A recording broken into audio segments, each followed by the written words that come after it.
Assalamualaikum warahmatullahi taala wabarakatuh.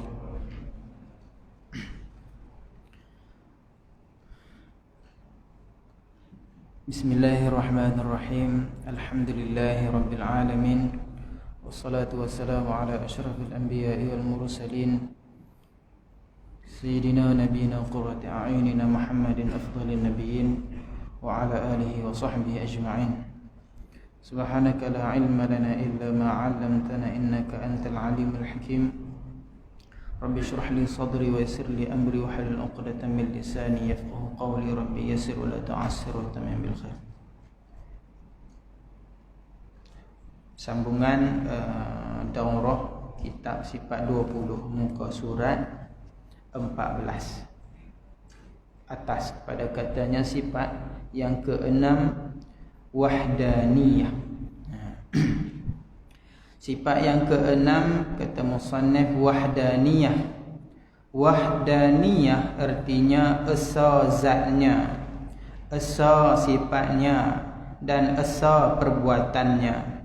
Dalilnya firman Allah Ta'ala, Qul huwallahu ahad.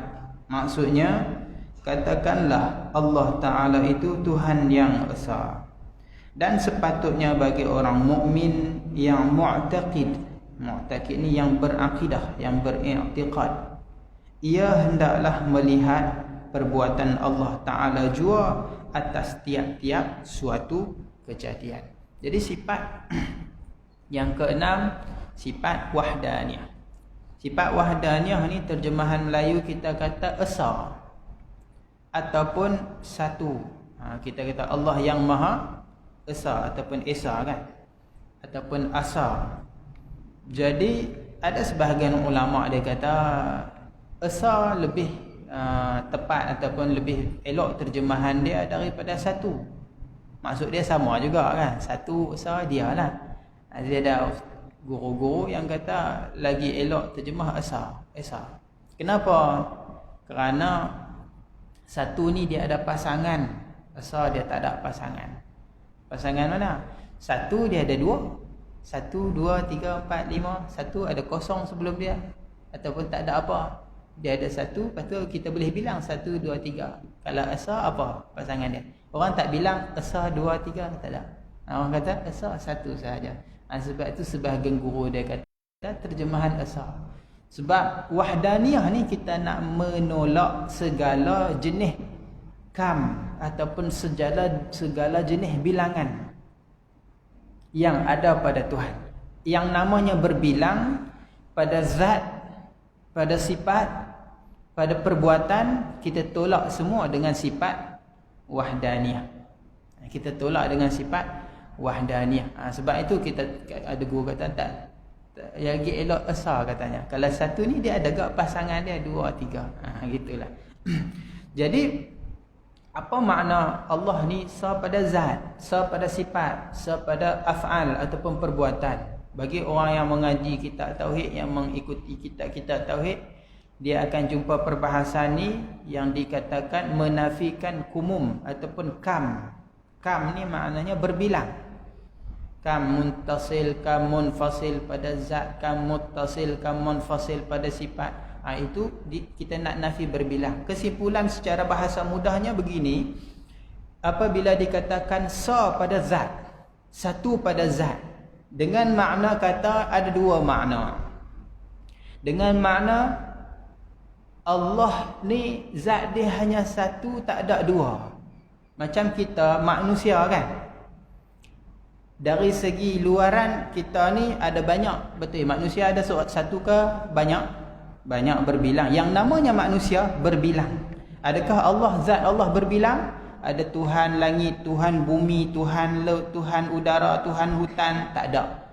Kalau mitos dewa-dewa ada banyak lah kan. Dewa laut, dewa apa kita, macam-macam dewa kan. Tak, Tuhan hanya satu. Dan juga yang kedua, dengan makna dari segi kita kata dari segi kata dalaman, memberi makna Tuhan ini tidak berjuzuk. Macam saya, kita kata saya, diri saya ni satu ke berbilang. Saya seorang kan, seorang manusia. Tapi satu esa ke tidak ke? Berbilang ke tidak? Dalam ilmu tauhid kata tak satu juga kita ni. Sebab namanya diri kita ni tersusun daripada anggota-anggota. Ada kepala, ada tangan, ada kaki, berjuzuk. Nak namanya nama saya Ismail. Nak namanya nama Ismail ni kena ada dari hujung kepala ke hujung kaki. Kalau ambil biji mata bubuh atas meja, tu Ustaz Ismail duduk atas meja. Orang kata gitu kah? Orang tak kata gitu sebab biji mata je duduk atas meja. Orang tak kata. Sebab badan saya ni terdiri daripada ajza'. Boleh dibahagi, boleh dibelah, boleh dipotong. Kalau potong 2 jadi 2. Potong 3 jadi 3. Rincik halus jadi banyak. Jadi boleh dijut. Adakah zat Allah begitu? Tak. Allah Maha Besar bukan makna besar yang kita boleh potong. Tak. Bukan juga dengan makna kecil sampai tak boleh dipotong apa. Oh, Tuhan ni halus sungguh tak boleh. Tak, bukan dengan makna itu dah. Zat Allah esa dengan makna tak boleh dibahagi macam zat manusia. Manusia ni boleh berjuzuk-juzuk dibahagi. Itu makna esa pada zat. Boleh? Faham kan? Jadi ada 2 makna esa pada zat. Pertama maknanya Allah ni bukan berbilang, bukan ada 2 Tuhan, 3 Tuhan. Itu makna pertama. Makna yang kedua, zat Allah ni tak boleh potong. Bila potong jadi banyak, dia tak jadi satu.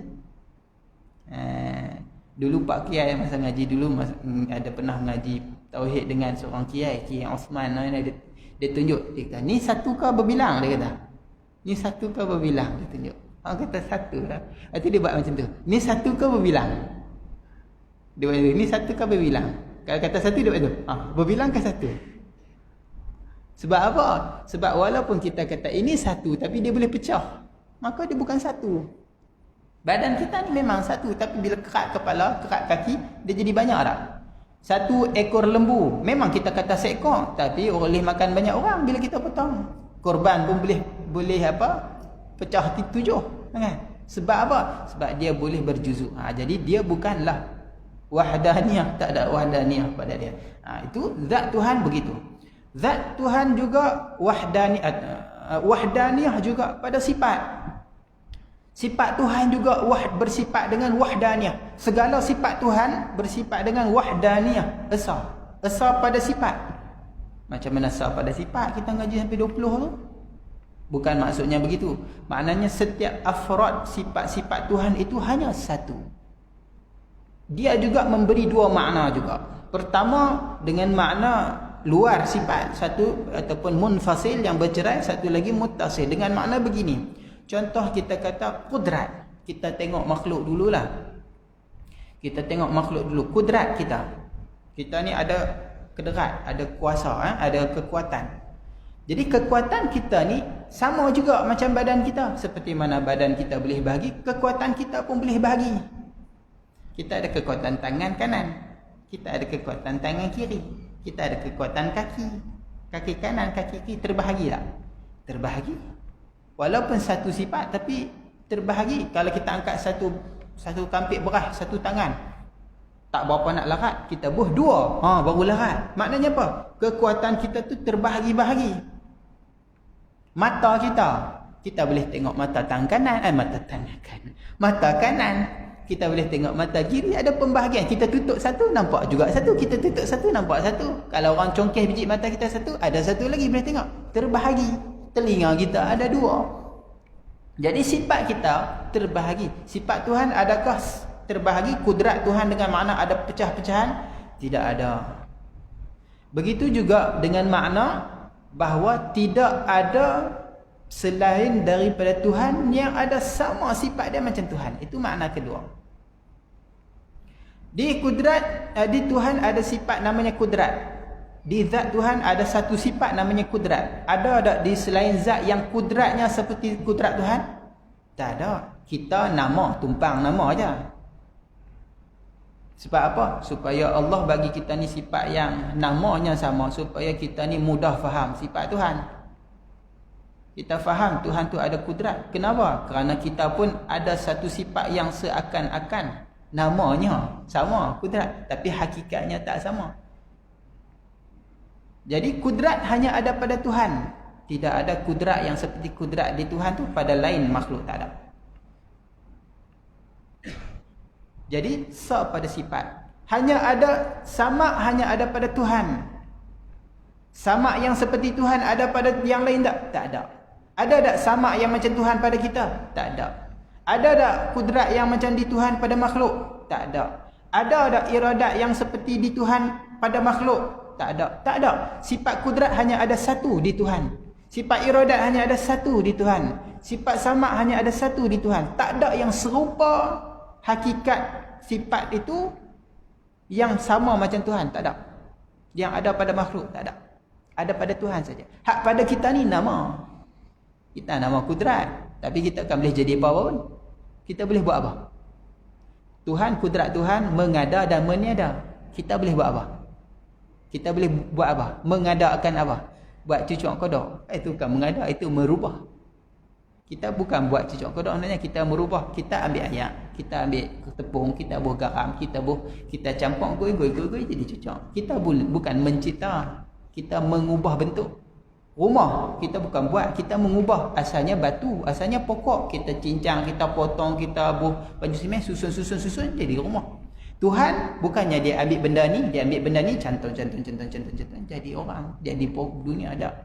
Sebelum Allah cipta semua benda, Allah ambil benda apa nak cipta dunia? Sebelum ada segala jenis makhluk, Allah ambil apa? Tak ada. Cuma Allah buat kadang-kadang atas jalan. Allah jadi Nabi Adam atas jalan melalui Allah buat tanah. Tak pada sebenarnya Allah ni mengada daripada tiada kepada ada. Itu kudrat Allah. Jadi tak ada yang sama, tak ada. Allah, ilmu Allah ni mengetahui segala yang halus-halus, yang kasar semua Allah tahu. Ada ilmu yang sama macam ilmu Allah? Tak ada. Itu dipanggil wahdaniyah pada sifat. Bukan dengan makna Tuhan hanya ada satu sifat. Tak. Tuhan ada banyak sifat, tetapi setiap satu sifat itu tidak ada pecahan dan tidak ada sifat lain yang sama macam sifat Tuhan. Jelas? Faham kan? Yang ketiga, wahdaniyah pada perbuatan, pada af'al. Pada af'al ni maksudnya apa? Hanya perbuatan Allah yang memberi bekas. Hanya perbuatan Allah yang ada athar, yang memberi ta'thir. Tidak ada perbuatan yang lain yang memberi bekas. Maksudnya apa?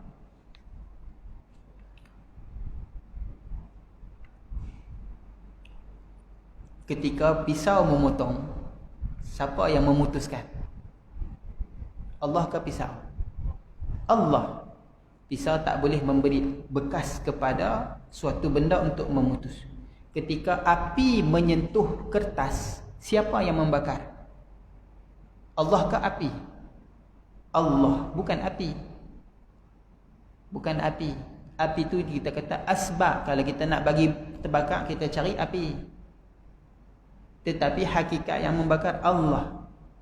Sebab itu itulah makna kita kata, lebih kurang saja kita kata, tak ada yang memberi bekas melainkan Allah.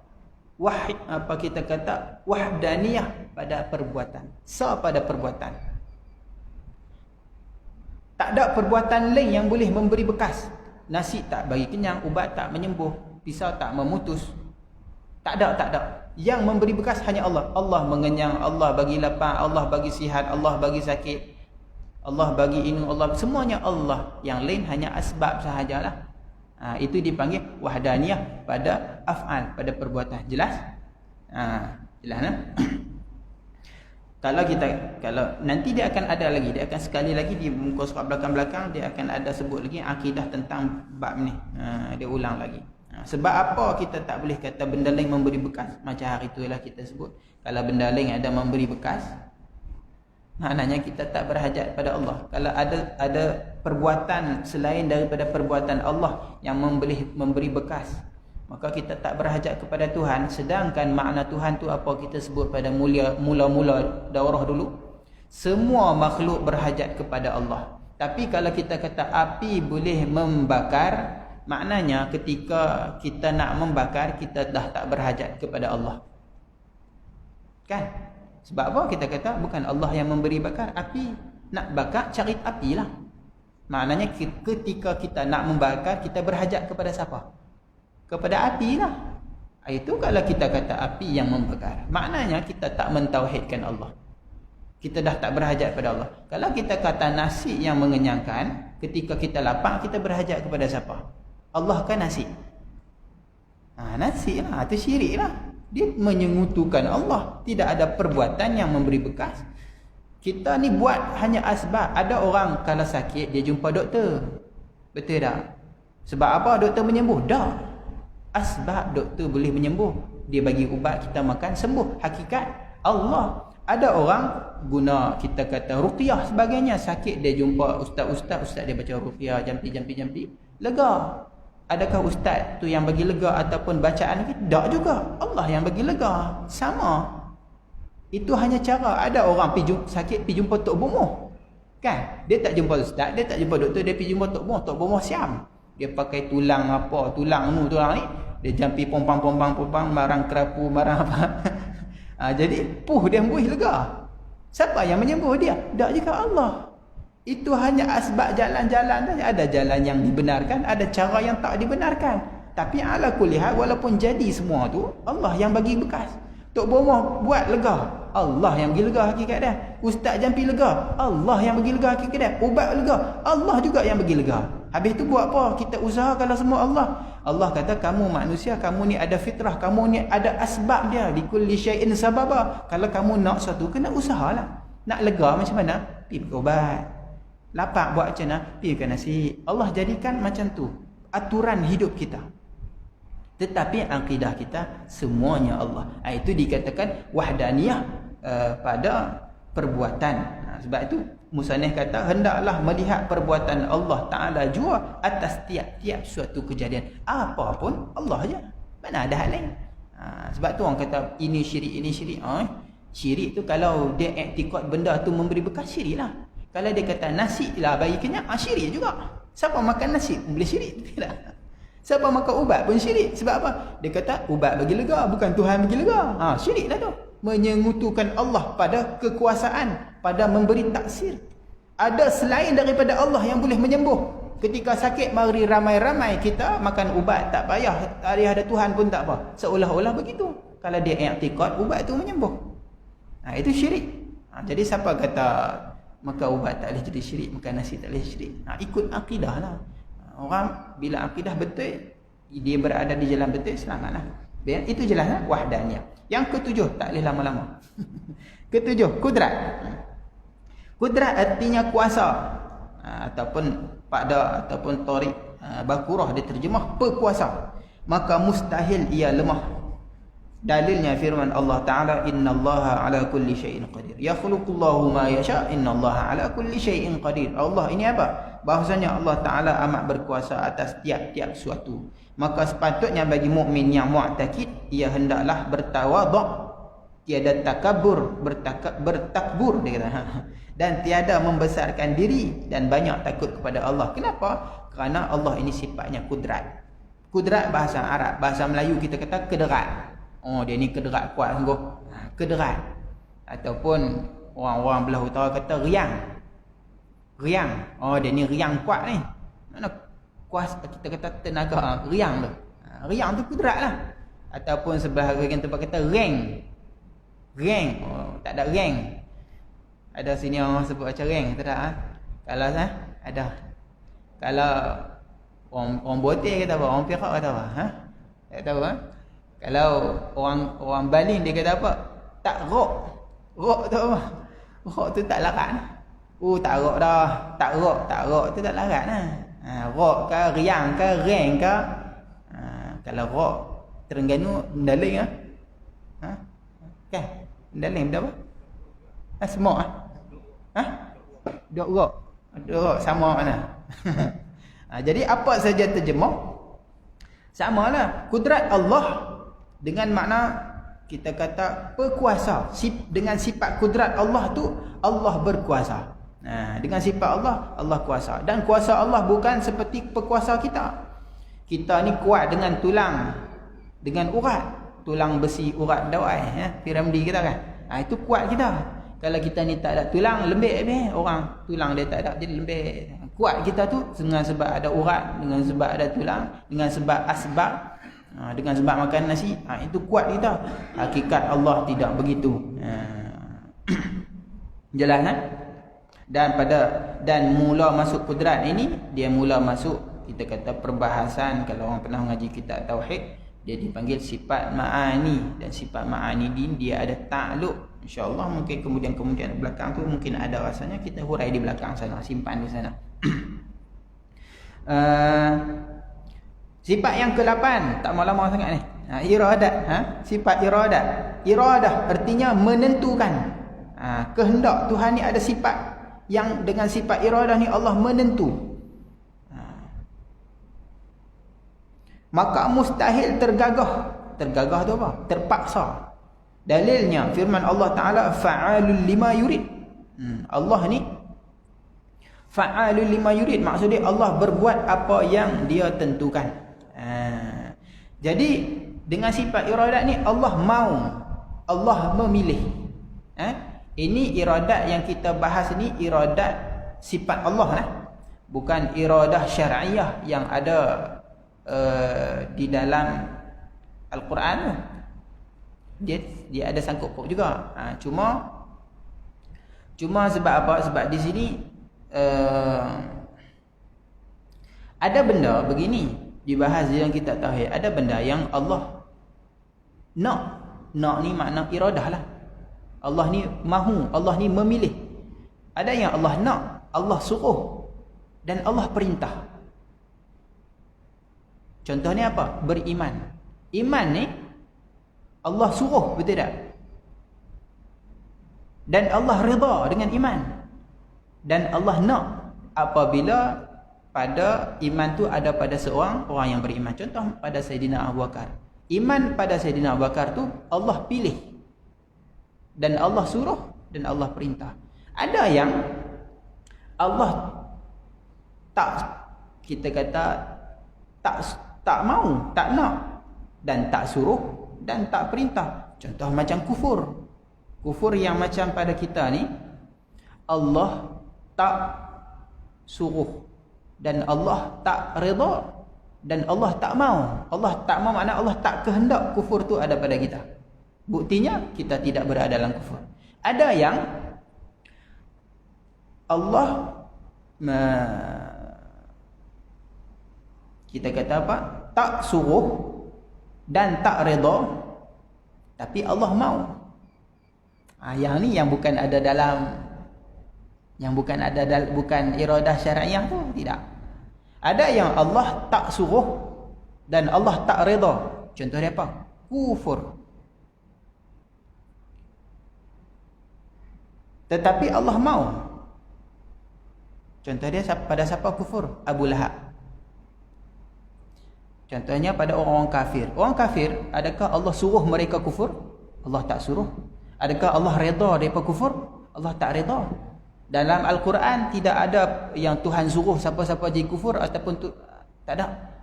Tetapi Allah kehendak, maka jadilah seorang tu kufur. Kalau bukan dengan sebab iradah Allah, seseorang tu tak akan jadi kufur. Betul tak? Kan dia boleh jadi kufur sendiri. Dia kufur dengan kehendak dia. Ada pendapat Mu'tazilah, dia lain sikit. Yang baik mai dari Allah datang, yang buruk tu dari kita, pilihan kita, kehendak kita. Di sini ada sedikit kita kata kehalusan yang kita kena perhatikan. Dia di sana ada bab adab dan di sana ada bab hakikat. Adab betul kita cakap yang baik dari Allah, yang buruk dari kita. Sebab apa kita kata yang buruk dari kita? Kerana kita beradab dengan Allah. Kita tak nisbahkan buruk pada Allah. Tetapi hakikatnya baik dan buruk semua dari Allah. Itu hakikat. Boleh bercakap di maqam ta'lim. Waktu tu mengajar boleh supaya orang faham. Baik daripada Allah, buruk pun daripada Allah. Betul tak? Kan tak betul. Hak buruk dari kita kan dari Allah. Kita boleh buat, kita boleh pilih sendiri suatu benda yang menyalahi pilihan Allah. Kalau kita boleh pilih, makna kita ada kuasa, kita boleh melawan Allah.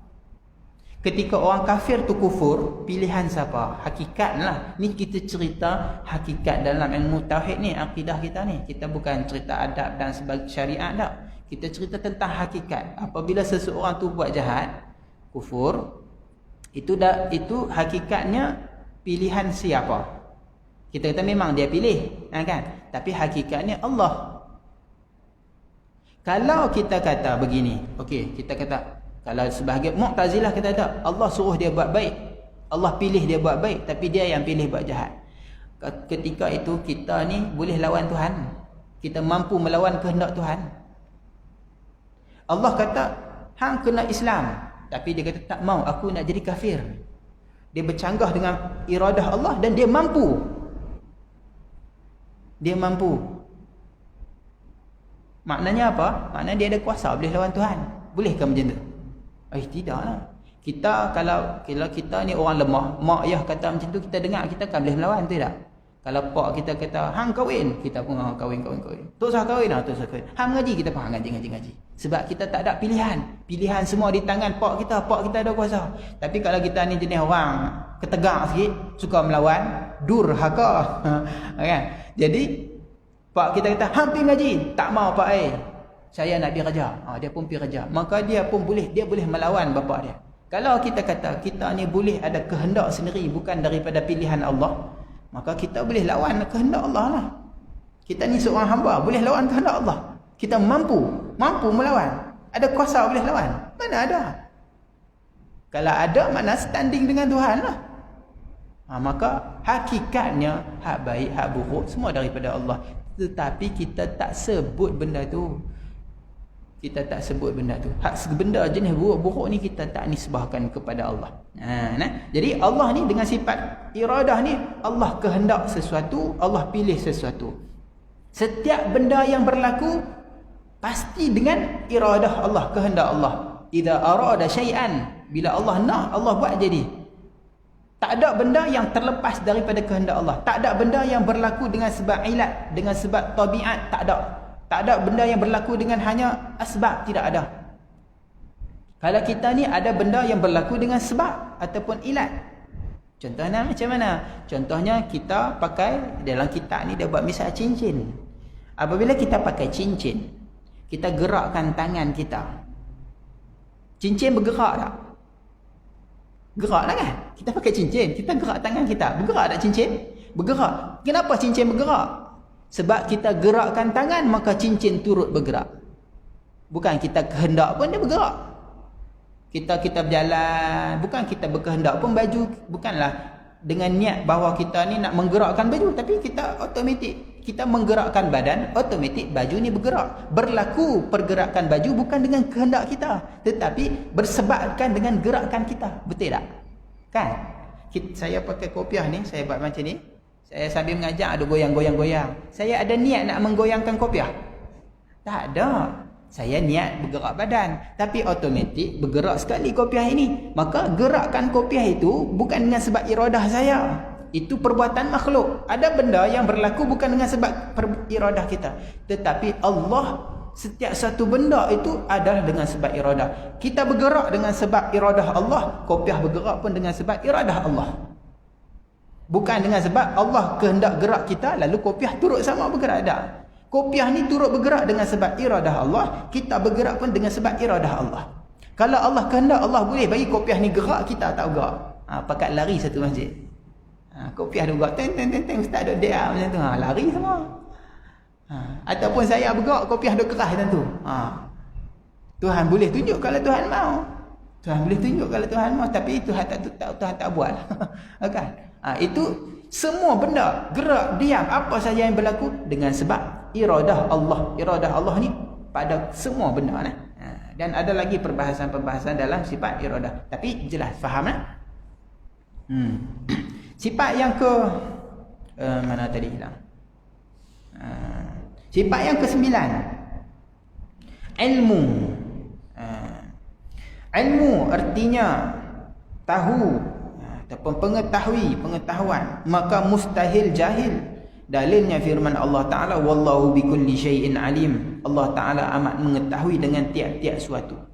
Dan sepatutnya bagi orang mukmin yang mu'takid, ia hendaklah berasa amat takut membuat maksiat, kerana Tuhan yang mengetahui akan halnya.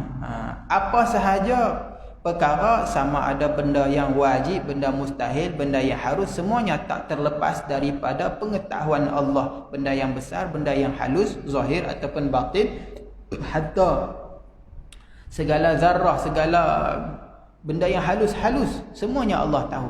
bersalahan dengan sebahagian akidah puak falsafah. Dia kata apa? Allah tak mengetahui benda yang detail-detail, Allah tahu benda yang kasar-kasar sahaja, yang halus-halus Tuhan tak tahu. Ada fahaman kita ahli sunnah, Allah ni mengetahui segala benda walaupun benda tu sekecil-kecil apapun. Jelas kan? Dan juga sifat hayah artinya hidup, maka mustahil mati. Dalilnya firman Allah Ta'ala, wa tawakkal 'alal hayyil ladzi la yamut, berserahlah dirimu kepada Tuhanmu yang hidup, yang tiada mati. Dan sepatutnya bagi orang mukmin yang mu'takid, ia hendaklah menyerahkan bergantung diri kepada Allah. Jadi Allah ni hidup, Allah dengan sifat namanya hayah. Kita hidup juga, tapi kita hidup dengan namanya ruh. Ada benda yang hidup dia dengan ruh, ada yang hidupnya tanpa ruh. Allah hidup tidak pakai ruh, tidak ada nafas. Dia tak makan nasi, tak ada. Kita nak hidup kena semua, kena ada makanan, kena ada nafas, kena ada ruh. Kalau tak ada ruh, kita tak hidup. Ada juga kehidupan yang tak pakai ruh, macam pokok, jamadat, batu, pokok kan. Pokok, kalau binatang ada ruh, manusia ada ruh, pokok ada ruh tak? Pokok tak ada ruh, dia hidup juga tetapi tak ada ruh. Jadi hidup ni tak semestinya dengan ruh. Hidup kita dengan ruh lah. Allah ni tidak, bukan dengan ruh. Bahkan hayah ni adalah, kata ulama, satu sifat yang nak mensahkan sifat kudrat, iradat dan ilmu. Sifat hayah adalah sifat yang nak mensahkan adanya sifat kudrat, sifat iradat dan sifat ilmu. Kalau tanpa hayah, maka tak akan ada kudrat, tak akan ada iradat dan tak akan ada ilmu. Kalau kita ni cukup sempurna badan, kalau kita mati, kita tak hidup, kita ada kederat tak? Mayat ada kederat?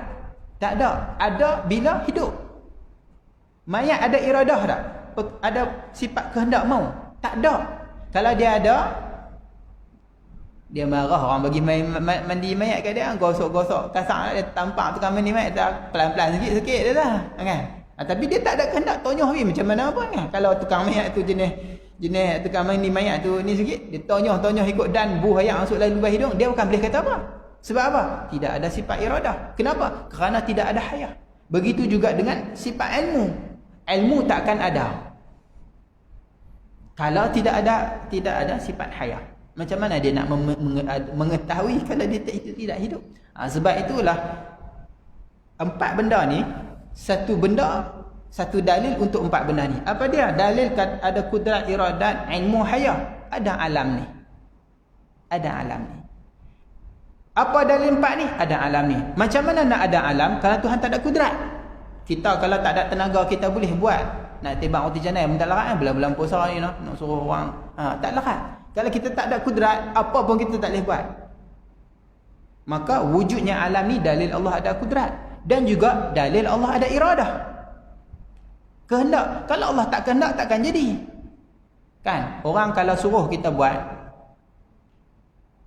kalau kita buat dalam keadaan bukannya dengan kehendak, terpaksa, lalai, lupa, dia akan jadi cantik tak? Dia tak akan jadi cantik. Kita dengan sambil apa? Kalau orang kan mengantuk mengaji mengantuk. Kalau dulu ngaji pondok ada pen, ada dobek. Tapi sambil ngaji kadang mengantuk. Waktu mengantuk tu kita berasa menulis kan? Orang biasa mengantuk tu ngaji dia tak lah. Waktu Tok Guru dia pun puluh nak tulis tapi mengantuk. Berasa tulis tapi bila tersedang conteng rupanya. Sebab apa? Dia berasa macam dia tulis dah, tapi tengok-tengok lah tak faham bahasa planet Pluto. Pasal apa jadi macam tu? Sebab dia tidak ada iradah. Dia buat tu bukan dalam keadaan mau, dia buat dalam keadaan lalai, mengantuk, maka dia tak akan jadi.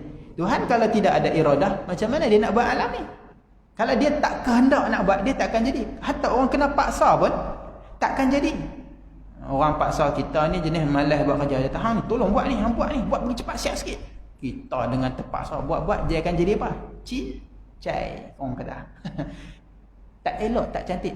Dunia yang alam ni yang cukup cantik ni, adakah hasil daripada perbuatan yang terpaksa cincai-cincai?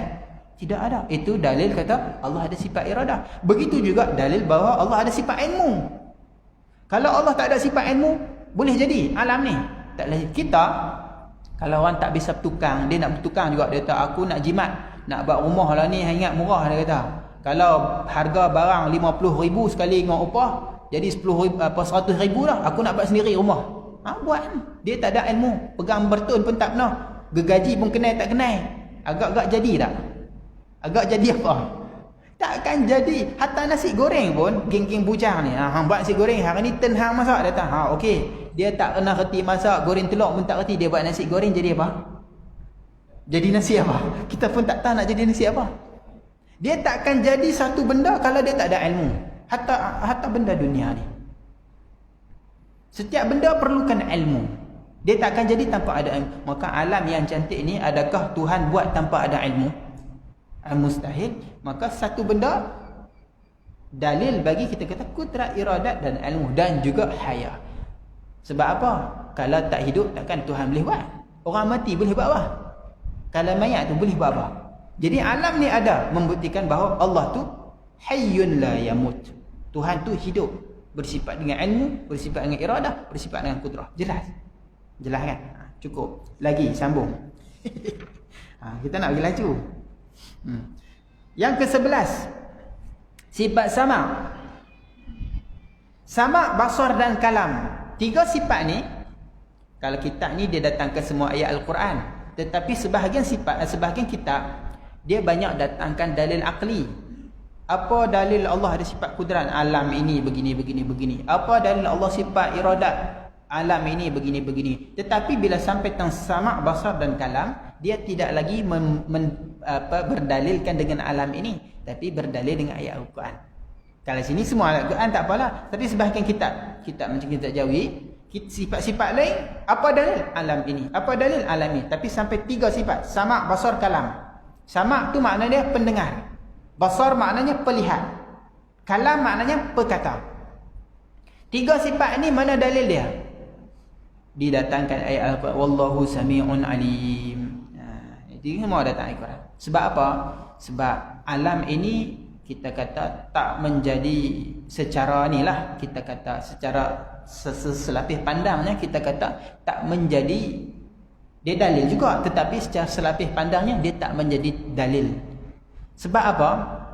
Cuba kita tengok manusia. Sebab Allah suruh kita fikir pada makhluk.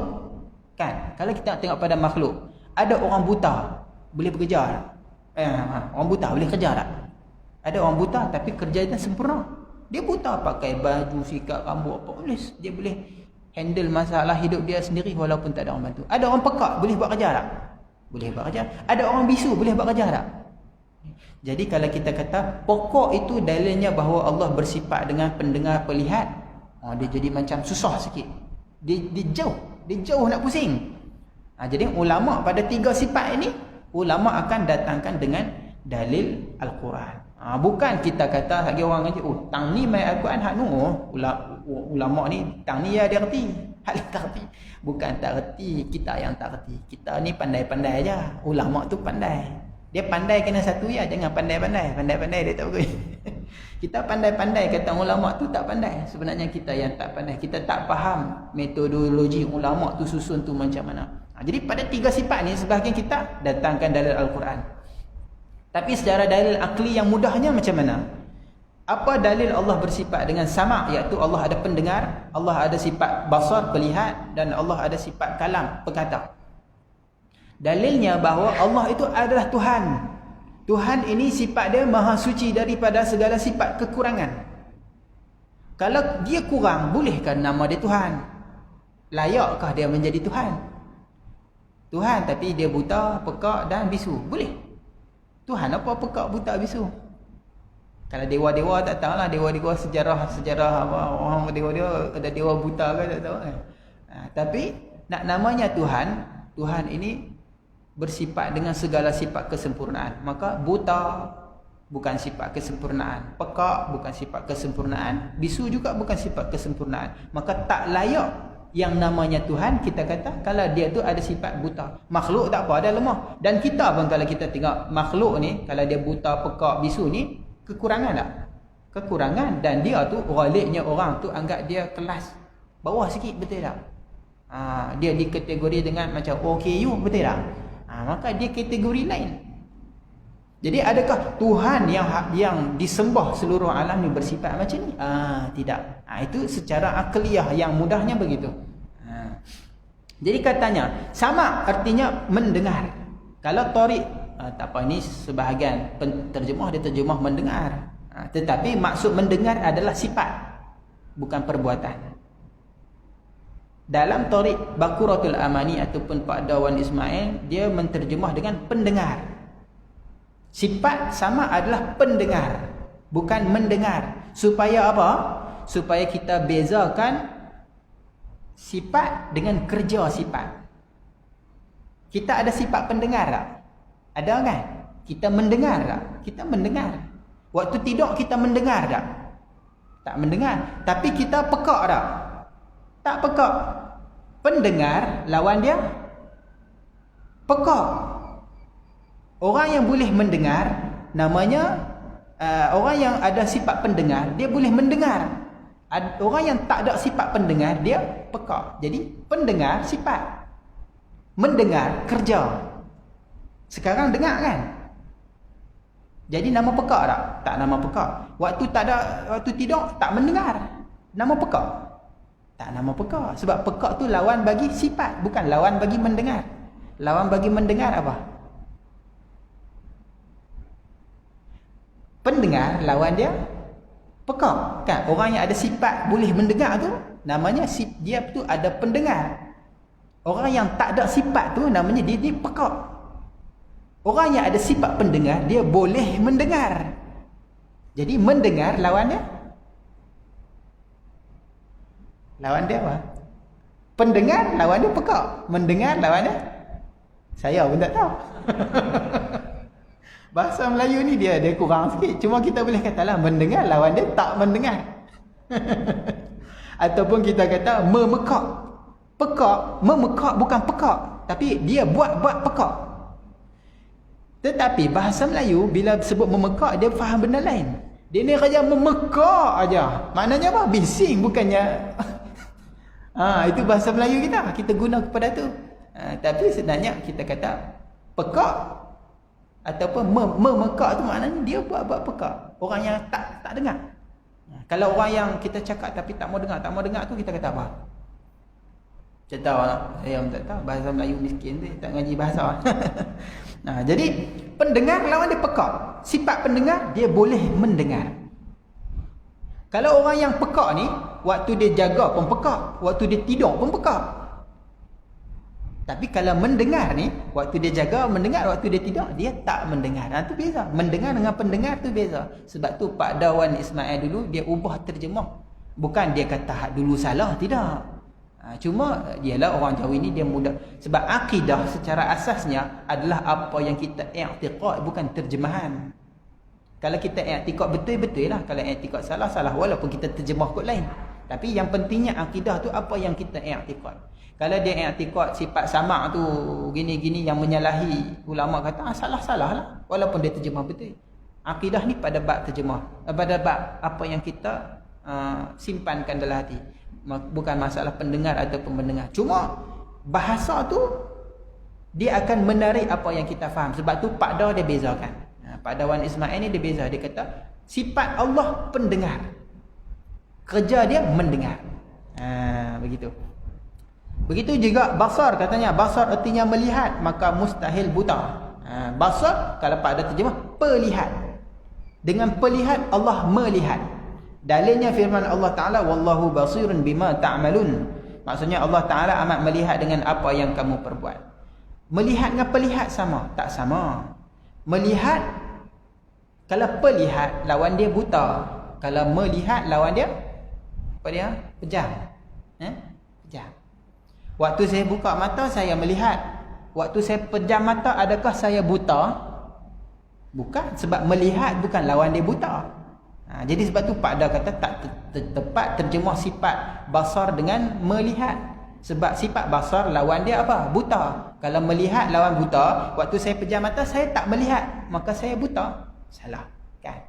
Sifat pelihat ada walaupun kita tak melihat. Waktu kita tidur, kita akan melihat. Kan? Kita bukan nampak apa, kita pejam mata. Bukan kita tak nampak apa. Tapi adakah kita buta? Kita tak buta. Buta tu lawan pelihat. Melihat tu sifat pelihat. Jadi Pak Dah bezakan antara kerja dengan kalau orang mengaji bahasa Arab, dia akan jumpa satu ibarat ni. Kalau nak terjemah, macam mana? Kalau orang mengaji Arab, kita Arab kan, ada satu ibarat dia kata sami'a sam'ahu bi sam'ihi, basara apa? Basarahu bi basarihi. Semua basara. Tapi makna sama lain-lain. Kalau kita nak terjemah semua, melihat Tuhan akan melihatnya dengan sifat melihatnya. Dia tak apa nak kena dah kan. Dia sebenarnya kena terjemah melihat Tuhan akan pelihatnya dengan sifat pelihatnya. Sebab tu Pak Dah ni, tu orang ngaji bahasa Arab dah, kita tak payah hurai datang ni. So Pak Dah ni dia bezakanlah melihat dengan pelihat dan sebagainya. Dan yang terakhir, kalam lah. Kalam artinya berkata-kata. Sama juga. Berkata-kata ni kalau Pak Dah terjemah dengan perkata. Sebab apa? Perkata itu sifat. Maka mustahil kelu. Bukan kalau Pak Dah Tariq Bakurah dia kata lawan perkata adalah bisu, bukan kelu. Kita ada sifat perkata yang dengan sifat perkata ni kita boleh berkata-kata. Perkata sifat. Allah ni ada sifat perkata. Sifat perkata Allah ni tak berhuruf, tak bersuara. Dia bukannya jenis huruf suara. Kita pun ada huruf suara sifat kita. Tak. Tapi dengan sifat perkata yang ada ni, kita boleh berkata-kata. Berkata dengan perkata sama tak? Sama. Tak sama tak? Menapis dengan penapis sama? Tak sama kan? Kita menapis air dengan penapis air. Menapis tu perbuatan, penapis tu benda. Kita melapik dengan pelapik. Kan? Kan melapik dengan melapik. Saya melapik tiang dengan melapik. Saya menapis air dengan menapis. Jawab kan? Kita sebut saya menapis dengan penapis. Penapis itu kita kata benda, perkara yang digunakan untuk menapis. Menapis tu kalau tu maknanya perbuatan, ataupun kalau pada bab sifat ni kerja. Maka perkata ni dengan sifat perkata kita berkata-kata. Itu beza. Waktu saya cakap ni namanya saya berkata-kata. Tuan-tuan tak berkata-kata. Jadi berkata-kata lawannya diam. Saya berkata-kata, kamu diam. Tuan-tuan diam. Ada orang sifatnya sifat perkata, maka sifat perkata lawannya bisu. Ada orang boleh cakap, kita semua ni ada sifat perkata, maka kita ni tak dipanggil bisu. Orang yang bercakap lawan dia diam. Orang yang ada sifat perkata lawannya bisu. Tu bezalah. Diam lawannya berkata. Diam lawannya berkata. Bisu lawannya perkata. Sebab bisu tu lawan bagi sifat. Lawan bagi sifat perkata. Kita ada sifat perkata tak? Ada kan? Tapi kita berkata-kata tak? Mana hak duduk ni dia tak berkata-kata. Tapi ada sifat tak? Saya baru nama berkata-kata. Tuan-tuan nama berkata-kata tak? Tak kan? Semuanya namanya diam. Tapi ada tak sifat perkata? Ada. Jadi sifat tu kita panggil sifat perkata. Kerana dengan perkata boleh berkata-kata. Kita tak kata sifat berkata. Itu terjemahan. Terjemahan. Tak ada masalah. Yang penting faham. Nak terjemah berkata-kata pun tak apa. Cuma yang penting faham. Maksud berkata-kata adalah sifat. Sebab berkata-kata boleh jadi dua makna. Satu makna kerja, satu makna sifat. Jadi kalau kita faham berkata tu sifat, tak apalah. Nak terjemah berkata pun tak apa. Cuma Pak Dah ni dia bezakan. Dia bezakan. Wa kallamallahu Musa taklima. Dalil dia kan. Allah berkata-kata terhadap Nabi Musa dengan kata-kata yang sempurna. Ini sifat kalam ni sangat rumit perbahasan dia. Berjam-jam ada orang bahas sampai bertahun-tahun tak habis-habis. Bukan kata berjam-jam. Ulama bahas sifat kalam ni berkata-kata duk bergaduh daripada zaman dulu sampai hari ni. Bukan sampai lepas dah, sampai hari ni orang duk bergaduh lagi pasal sifat kalam ni. Sebab tu ilmu ni dipanggil ilmu kalam. Ilmu yang paling susah perbahasan dia tentang kalam. Sampai hari ni tuan-tuan. Tuan-tuan mungkin tak masuk dalam grup-grup orang ilmu mengaji tok guru tauhid ni, tapi siapa masuk grup-grup tauhid ni dengan geng-geng tok guru sampai hari ni duk bergaduh tentang kalam. Perbincangan itu tak sudah-sudah duk bincang sebab kalam ni rumit.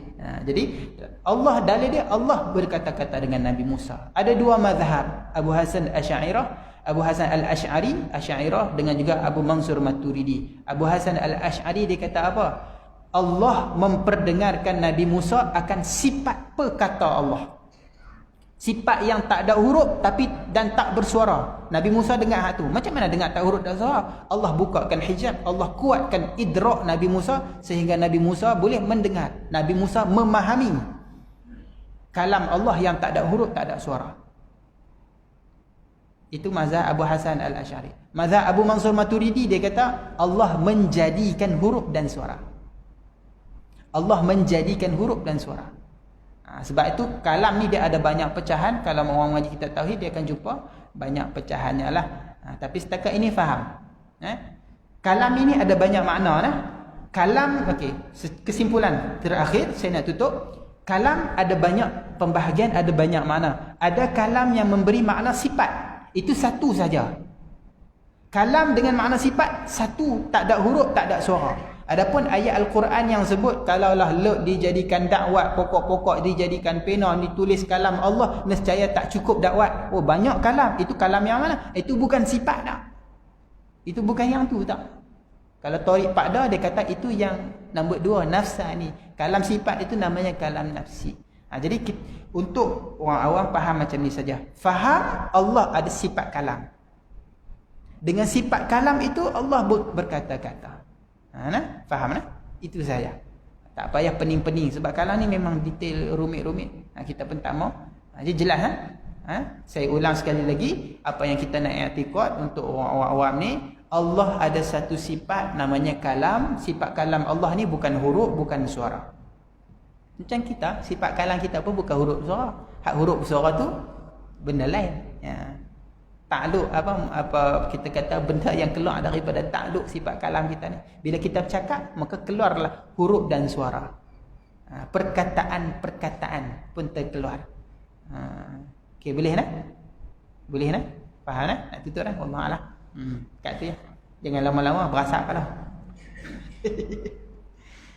Kesimpulan dia, Allah ni bersifat dengan kalam. Kalam tu tak huruf, tak suara. Itu saja. Jelas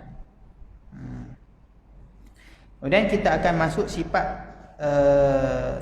maknawiyah. Kita sambung nantilah. Sifat maknawiyah ni di antara yang rumit. Orang sukar nak membezakan ma'ani dan ma'nawiyah. InsyaAllah kita terang besok. Wallahualam. A'udzubillahi minasyaitonirrajim. Bismillahirrahmanirrahim. Alhamdulillahirabbil alamin. Wassalatu wassalamu ala Rasulillah wa ala alihi washabbihi wa man wala. Allahumma 'allimna ma jahilna wanfa'na bima 'allamtana waj'alna minal mukhlisin waj'alna minal mukhlisin waj'alna minal mukhlisin. Wassallallahu ala sayyidina Muhammadin wa ala alihi washabbihi ajma'in. Walhamdulillah.